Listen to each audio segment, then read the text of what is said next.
राजधानी लखनऊ में धर्मांतरण का बड़ा खेल चल रहा है। हमारे साथ खुद शिकायतकर्ता धर्मेंद्र शर्मा हैं, मौजूद हैं और आप बताएंगे कि ये जो पूरा खेल है, सैकड़ों लोग कैसे परिवर्तित हो गए, आखिर लालच में, नौकरी के लिए या किन कारणों से हो गए, पूरी बात बताएंगे। क्योंकि इनके ही शिकायत पर एफआईआर हुई है और बंदे को जेल भेजा गया जो इसमें संलिप्त था। क्या कहेंगे सर? ये बहुत दिनों से चल रहा था। मैं बता दूं, मैं धर्मेंद्र शर्मा, जिला सुरक्षा प्रमुख बजरंग दल, और ये बहुत दिनों से चल रहा था, मान के चलिए 7-8 साल से। और हम लोगों को जानकारी भी जल्दी हुई थी 2 महीने से, तो उसमें हम जानकारी जुटा रहे थे कि लोकल से हमको कोई मिल जाए तो थोड़ा सा क्लियर हम लोग कर लेंगे, लेकिन ऐसा कुछ नहीं हो पा रहा था। उसके बाद में फिर शनिवार को हम लोगों ने अपने संगठन में बैठ के बात किया, ठीक है, कि कल भाई साहब वहाँ ऐसा ऐसा होना है। फिर संगठन में जब बातचीत हुई, उसके बाद में पूरी टीम तैयार हुई। फिर हम लोग करीब 10:30 बजे मौके पे पहुँचे तो देखे वहाँ चंगई सभा चल रही थी। चंगई क्या है? चंगई सभा क्या? चंगई सभा ये ईसाइयों का कोई एक शब्द है, वो वही लोग बताते हैं। ईसाई धर्म का ये शब्द है चंगई। उसकी सभा चल रही थी। तो उसमें जब हम लोग अंदर पहुंचे तो वीडियो वगैरह बनाना शुरू किए। फिर वहाँ पे विरोध शुरू हुआ कि आप कौन है। बाहर भी जानकारी हो गई कि ये बजरंग दल वाले हैं।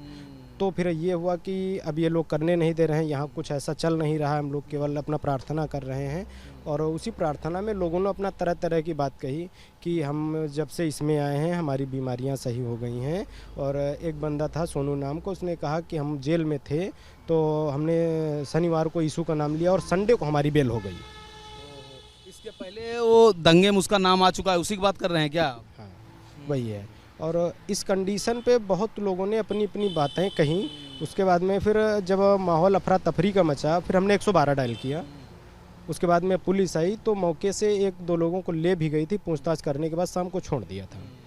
और फिर उसके बाद में जानकारी पूरी जुटाई जा रही थी। हालांकि अलग अलग प्रकार से लोगों ने अपनी अपनी बातें बाद में बोली भी हैं कि भैया इसमें ये गए तो कितने लोग रहे होंगे वहाँ पे? समथिंग करीब 100 से 125 आदमी था वहाँ पे। तो ये जो इनकी सभा होती है, ये महीने में होती है या कब कब होती है? ये प्रत्येक रविवार हो रही थी। अच्छा, हर रविवार को ये सभा होती है और ये 200-300 लोग इकट्ठा होते हैं जी। और वहाँ पे 2 जगह हो रही थी, आधा किलोमीटर के दायरे में। एक गांव से बाहर हो रही थी, एक गांव के अंदर हो रही थी। अच्छा, ये सब सारे लोग सनातन समाज के ही गए थे वहाँ पर? हाँ, सभी सनातनी थे और उनको बरगला के, लालच दे के और बीमारी का, एजुकेशन, नौकरी, तमाम उनकी, ये देखो उनका एक ट्रेंड होता है, उनका एक कोड वर्ड है कि आपको गरीब आदमी को कैसे सेवा करके अपना बनाना है। तो कहीं न कहीं आपको वहाँ लगा कि ये सब उधर ही कन्वर्ट होने के लिए तैयार बैठे हैं जी। और वहाँ कन्वर्ट होने के लिए तैयार नहीं बैठे, ये मान के चलिए। जैसे कि मुझे जानकारी जब मिल रही थी, वो ये जानकारी मिल रही थी कि बख्तौरी खेड़ा गाँव 90% पूरा कन्वर्ट हो चुका है। 90% गाँव कन्वर्ट हो चुका था। उस कंडीशन पे ये हो रहा था कि यहाँ कोई और किसी के घर पे देवी देवता का कोई चित्र नहीं था, सब फेंक दिए थे उसको। अच्छा। और जिस लोग वहाँ जाते थे, हाँ, और केवल ये लोग अपना वही यीशु का एक चित्र घर पे कुछ लोग रखे थे और कुछ लोग अपना गले में लॉकेट भी टांग के रखे थे ईसाइयों वाला। उस कंडीशन पे सब लोग अपना अपना पूरी बात बता रहे थे। और ज़्यादातर महिलाएं थी जिनको बहुत अच्छी तरीके से ब्रेन वॉश किया जा चुका था कि वो किसी भी कीमत पे बात सुनने को तैयार ही नहीं थी। और केवल उनको बस यही लग रहा था कि जो कुछ है वो यीशु है। देवी देवता, हम यहाँ देवी देवता के यहाँ गए 12 साल हो गया, हम यहाँ देवी देवता गए मंदिर गए 8 साल हो गया, हमारा आज तक कोई काम नहीं हुआ। बताइए, अगर मुख्य लोगों की बात करें तो कितने प्रमुख लोग हैं इसमें जो ये सब चीज़ करा रहे हैं, पूरा कार्यक्रम करा रहे हैं, प्रार्थना सभा लगवा रहे हैं? अब जैसे मुझे जो जानकारी आई है तो यहाँ पे 2 प्रार्थनाएं सभाएं लगती थी। जो एक मलखान था जो जेल गया है वो था, और उसी के गांव का एक था मुकेश, वो गांव के अंदर लगाता था। और वो जेल वाला गांव के बाहर लगाता था। तो जो उसका जो जेल गया है उसका नाम मलखान है। नहीं, जो एक बाहर है तो उसका पहले जा चुका है जेल। पहले, अभी वो जेल नहीं गया है। हाँ, पुलिस लेकिन उसको स्टेटमेंट के लिए बुलाई थी। अच्छा। और स्टेटमेंट लेने के बाद छोड़ दिया था। हालांकि जानकारी में ये आया है कि उसके यहाँ जो चर्च सभा लगाता था, चर्च बना के, उसमें इस बना के लगाता था सभा, और उसमें जो है इसके मलखान के यहाँ से ज़्यादा आदमी आते थे। उसके यहाँ ये जान हाँ। उससे भी पूछताछ की आवश्यकता है और उसको भी जेल भेजने की आवश्यकता है जिस तरह काम कर रहा है। चूँकि उत्तर प्रदेश में धर्मांतरण का कानून लागू है ना भाई, यहाँ पे तो कोई धर्मांतरण करा नहीं सकता। तो अब ये तो फिलहाल पुलिस का विषय है जांच करने का। हालांकि जो जानकारी में पुलिस की जानकारी में भी है कि उसके यहाँ लोगों की संख्या ज़्यादा थी। और ये जब हम लोग इसके यहाँ गए मलखान के यहाँ, तो वहाँ से जब मतलब इधर उधर अफरा तफरी का माहौल हुआ तो यहाँ के लोगों ने वहाँ फ़ोन कर दिया, तो उसने अपनी प्रार्थना सभा वहाँ रोक दी थी और वहाँ के लोग यहाँ आना शुरू हो गए। उसी कंडीशन पे वहाँ जो चित्र वगैरह उसने रख रखे थे मुकेश ने, उसने तुरंत हटा दिए। इनको पैसे उसे कहाँ से मिलते हैं? इनको अब जैसा कि जानकारी, लोगों को इकट्ठा करना, नाश्ता पानी उनका कराना और उनको ले आना ले जाना, या जो सभा जो बना है पक्के मकान में हो रही थी? सभा पक्के मकान में। कौन बनवाया था ये सब मकानों का? ये जैसे कि अब जानकारी में जो हम लोगों के आया है, वो इनको एक म्यांमार नाम का कोई राज्य है, जैसे म्यांमार एक है, देश नहीं वो अलग हो गया, एक जगह है वो भारत में। हाँ, ऐसा वहाँ पे ईसाइयों का गढ़ है वो, और यहाँ से ये लोग कुछ लोगों को वहाँ ले जाके वहाँ से पूरा ब्रेन वॉश करने के बाद और लालच देने के बाद, और कैश, जैसे कि जानकारी हुई कि इनकी ज़्यादातर फंडिंग कैश में होती थी जी। और जैसे कि पहले जानकारी में आया है कि जो स्टार्टिंग में इन लोगों को पैसा आया है वो इनके खाते में आता था, और बाद में क्या हुआ अभी 3-4 साल से कि इनको कैश आना शुरू हो गया।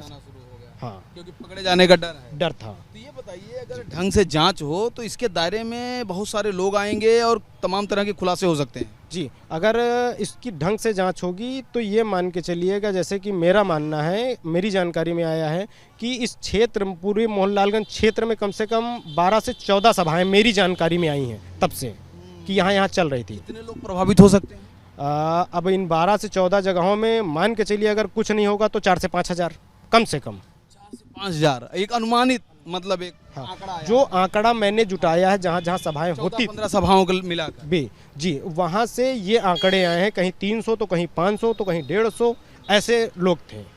देखिए, ये लोग समाज के जागरूक लोग हैं जो अपने अपने धर्म के प्रति सक्रिय हैं और सतर्क हैं, और ये देख रहे हैं कि सनातन में ऐसे कितने लोग हैं जिन गरीबों को चंगुल में फंसाया जा रहा है, लालच दिया जा रहा है। इनका कहना है कि पूरे इस मोहनलालगंज अगर तहसील की बात करें तो 14 से 15 सभाएं यहाँ पर एक्टिव थी। अगर उनकी संख्या देखा जाए तो 4 से 5 हज़ार लोग कन्वर्ट होने के लिए बैठे हैं या कन्वर्ट हो चुके हैं। इनका कहना है अगर पुलिस ढंग से जांच करती है तो अवैध फंडिंग के साथ साथ बहुत सारी चीज़ें सामने आएंगी। मैं इस वक्त राजधानी लखनऊ के उन गांवों में मौजूद हूं जहां पर धर्मांतरण की बात खुल करके सामने आई है।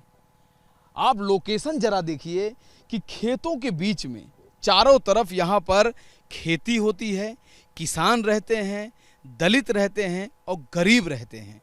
इन्हीं का फ़ायदा उठाया जा रहा है, इनके मासूमियत का फ़ायदा उठाया जा रहा है, इनके अनपढ़ होने का फ़ायदा उठाया जा रहा है, जो कुछ लोग धर्मांतरण में लगे हुए हैं और शिकार बना रहे हैं।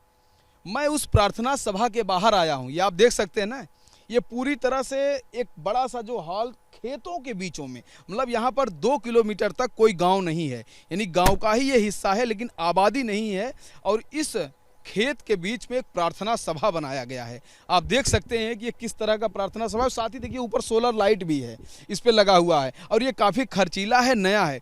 किसने बनाया, कहाँ से बना, इसके बारे में जानकारी नहीं है, लेकिन आपको मैं बड़ी चीज़ क्या दिखाना चाहता हूँ। ये देखिए, ये जो मुख्य जो दरवाज़ा है, ये देखिए गेट लगा है बड़ा सा, ये 4 व्हीलर गाड़ी जाने के लिए ये गेट बना है।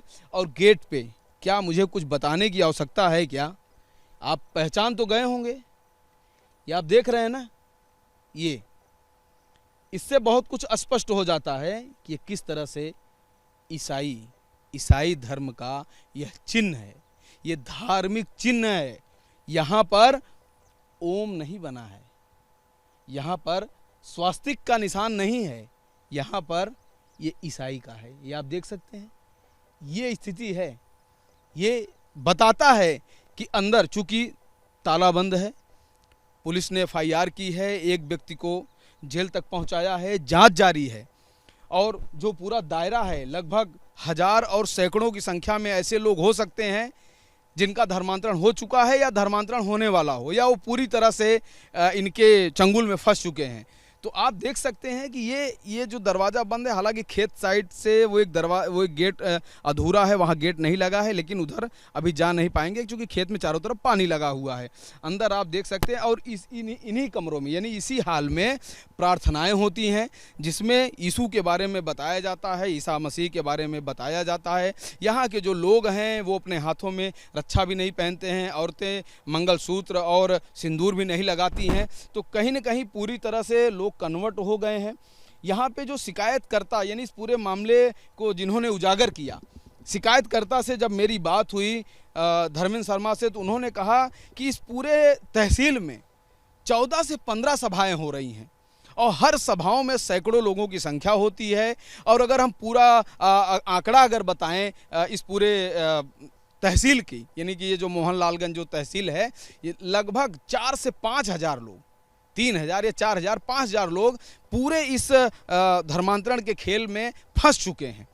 हालांकि पुलिस जांच कर रही है, उन्होंने यह भी कहा गंभीरता से जांच होगी तो बहुत सारे खुलासे होंगे कि ये फंडिंग कहां से हो रही है, पैसे कहां से आ रहे हैं, कैसे बरगलाया जा रहा है, कैसे सनातन को ईसाई में कन्वर्ट किया जा रहा है। लेकिन वाकई में बहुत हैरान करने वाली बात है कि उत्तर प्रदेश की राजधानी लखनऊ में मैं उन गांवों में हूं जहां पर इतना बड़ा खेल चल रहा है वर्षों से और किसी को कानो कान पता नहीं है कि क्या हो रहा है। लेकिन चलिए, देर ही सही, लेकिन चीज़ें सामने आई हैं, एफआईआर हुई है, जांच जारी है। अब देखने वाली बात है कि पुलिस प्रशासन किस तरह की जांच करती है और इसका पूरा खुलासा कैसे करती है।